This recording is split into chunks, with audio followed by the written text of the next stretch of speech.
Promesse biblique du jour. Commençons une série de promesses bibliques sur le thème de Noël. Qu'est-ce que Noël nous enseigne? Lisons dans Luc chapitre 1 à partir du verset 26 jusqu'à 38.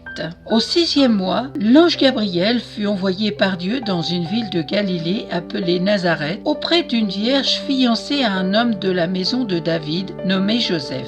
Le nom de la vierge était Marie. L'ange entra chez elle et dit: « Je te salue, toi à qui une grâce a été faite. Le Seigneur est avec toi. » Troublée par cette parole, Marie se demandait ce que pouvait signifier une telle salutation. L'ange lui dit: « Ne crains point, Marie, car tu as trouvé grâce devant Dieu. Et voici, tu deviendras enceinte et tu enfanteras un fils. Et tu lui donneras le nom de Jésus. Il sera grand et sera appelé Fils du Très-Haut. Et le Seigneur Dieu lui donnera le trône de David son père. Il régnera sur la maison de Jacob éternellement. Et son règne n'aura point de fin. » Marie dit à l'ange: « Comment cela se fera-t-il, puisque je ne connais point d'homme ?» L'ange lui répondit: « Le Saint-Esprit viendra sur toi, et la puissance du Très-Haut te couvrira de son ombre. C'est pourquoi le Saint-Enfant qui naîtra de toi sera appelé Fils de Dieu. Voici, Élisabeth, ta parente, a conçu elle aussi un fils en sa vieillesse, et celle qui était appelée stérile est dans son 6e mois, car rien n'est impossible à Dieu. » Marie dit: « Je suis la servante du Seigneur, qu'il me soit fait selon ta parole. » Et l'ange la quitta. Voilà la première partie sur ce que Noël nous enseigne. C'était dans cette lecture de Luc chapitre 1, versets 26 à 38.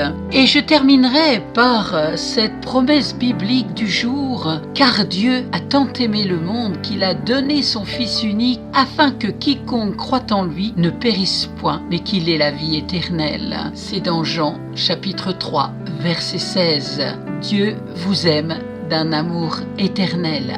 Amen. Si vous ne possédez pas de Bible, n'hésitez pas à me contacter. Je vous en offrirai une gratuitement. À très bientôt pour la suite. Soyez bénis. Amen.